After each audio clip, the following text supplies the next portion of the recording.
How do you come up with a takeaway, not just with what's happening in Libya, but when you put it in broader context with what's happening throughout the Arab world? This is one of those days when it's a wonderful thing to be a news reporter.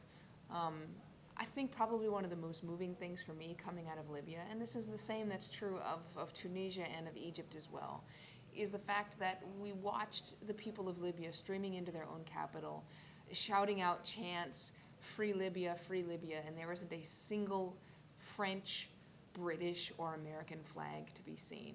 These were people who 6 months long of bloody fighting, giving up thousands of their own lives, their buildings. We had a reporter today who was in Misrata and said that the place looks like Stalingrad. Almost every building has been damaged in some way.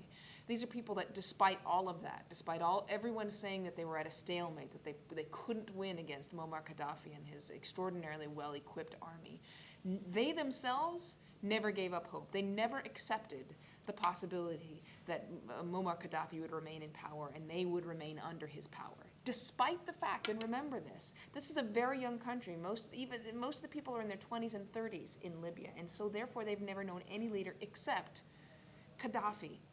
And they still had the incredible strength of mind to continue over this long, protracted period of time until they marched into Tripoli. And, you know, there's this great story of the rebels as they were coming away from one of the prisons about 16 miles outside of Tripoli, and they see a convoy coming toward them, and they all pull out their weapons because they think it's part of Gaddafi's army. And it ends up being an entire string of cars of people who live in Tripoli cheering them on and welcoming them home to their capital city. There's nothing to be said about that. My takeaway is that this was the Libyan people.